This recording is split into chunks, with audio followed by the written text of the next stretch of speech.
Charlotte at 6. 6:21, I'm Mark Garrison. Charlotte at 6. Talk about the battle of the sexes here.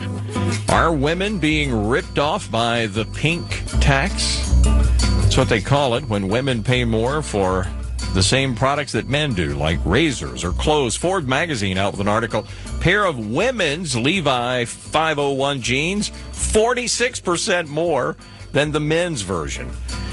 Got Holly Signorelli here. She's a financial advisor. She wrote the book, Do You Know Where Your Money Is? She's with us on Skype. So, Holly, I got to admit, this whole pink tax thing is kind of a new term for me. I know. I don't know if it's a new term because I hadn't heard about it until I guess it was in December, actually. But definitely there are a lot of products for little girls and women of all ages where they're the exact same thing as the male counterpart. Like, for example, in the toys, it would be things like skateboards or bicycles. I mean, we know girls' bicycles are a little bit different just by one bar, but just by making things pink or blingy, they increase the price anywhere between 7% to 92%. Wow. That's crazy. For example, Bic razors for men, $6.49 for a 4-pack. The same razors, they slap the name ladies on there, and they're $1 more.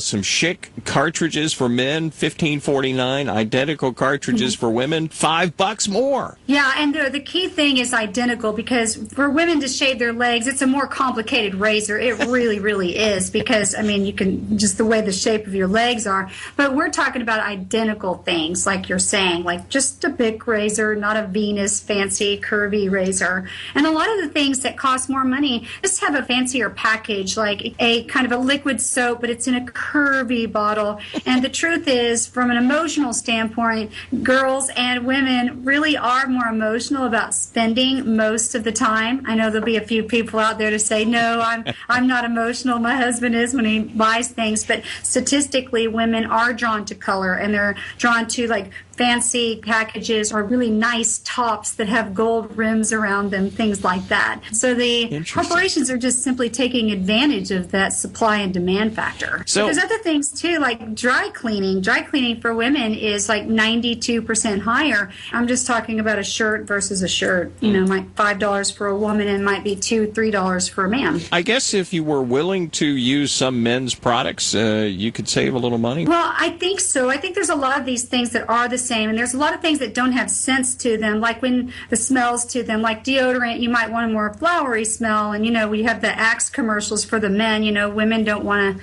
buy something that's masculine. But I do see with millennials now that they are more androgynous. You know, they're more casual and laid back. And maybe we as women just need to be more aware of what we're buying so we can start complaining about the situation, right? Yeah. I guess that's what it boils down to. Just look at what you're buying, and if you're buying something and paying more just because it's a little pink and frilly, just buy the man's version of it. Exactly, or take a picture of it, whatever store you're in. There's a hashtag initiative now, hashtag pink tax. So that's the pink tax, right? So if you're out somewhere at the grocery store or any store that you're at and you see that there's a direct increase in the same product, take a picture of both of them and upload it with that hashtag pink tax, because a lot of corporations respond to those kind of things that, you know, when enough people start making a big deal out of it. Yeah. All right. Thanks, Holly Signorelli, financial advisor on the pink tax, women paying more. I still say a woman can use a guy's razor, same brand, to shave her legs, especially if it saves money. We'll get email on that. Charlotte at 6.